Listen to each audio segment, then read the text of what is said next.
Bonjour à tous, dans cette vidéo, je vais vous parler des objets connectés.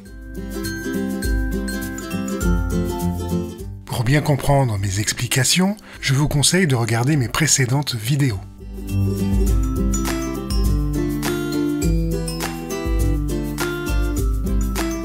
Dans un premier temps, je dois vous parler de capteurs. Un capteur est un dispositif qui détecte un phénomène physique, puis en restitue les informations. Vous avez ici un capteur de température. Mais il existe des capteurs de toutes sortes. Capteurs de vitesse, de pression, de contact, etc.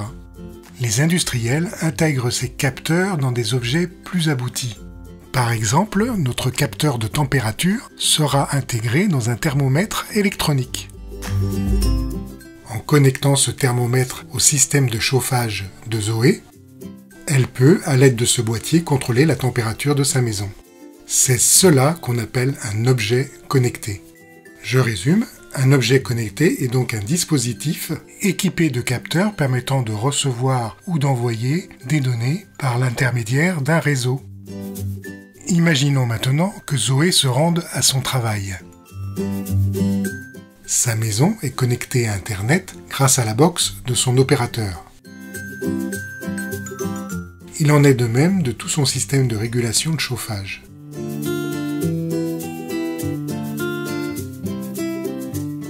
Zoé, depuis son travail, peut aussi se connecter à Internet grâce à son smartphone. Elle peut accéder à une application prévue pour gérer son chauffage à distance. C'est cette logique que je viens de décrire qu'on appelle l'Internet des objets. On dit en anglais Internet of Things. On dit plus souvent IoT. Et évidemment, contrôler son chauffage n'était qu'un exemple. Les services apportés par l'Internet des objets sont infinis. Car finalement, tout objet peut être connecté à Internet.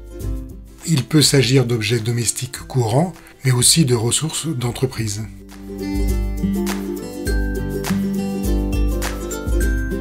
L'Internet de l'objet n'apporte pas seulement du confort à Zoé. Les données recueillies chez chaque client peuvent être consolidées et analysées par les fournisseurs dont le but est d'améliorer leur service. Ces échanges de données posent des questions de sécurité et de confidentialité. C'est donc un monde en pleine évolution, loin d'être figé, les normes se mettent en place.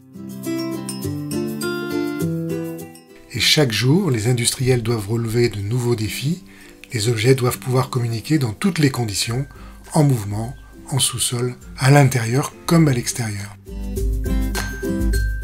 On prévoit une croissance fulgurante sur ce marché. Pour l'anecdote, il y a plus d'objets connectés sur Internet que d'habitants sur notre planète. Le domaine de l'Internet de l'objet est intimement lié à la notion de Big Data, mais ceci fera l'objet d'une prochaine vidéo.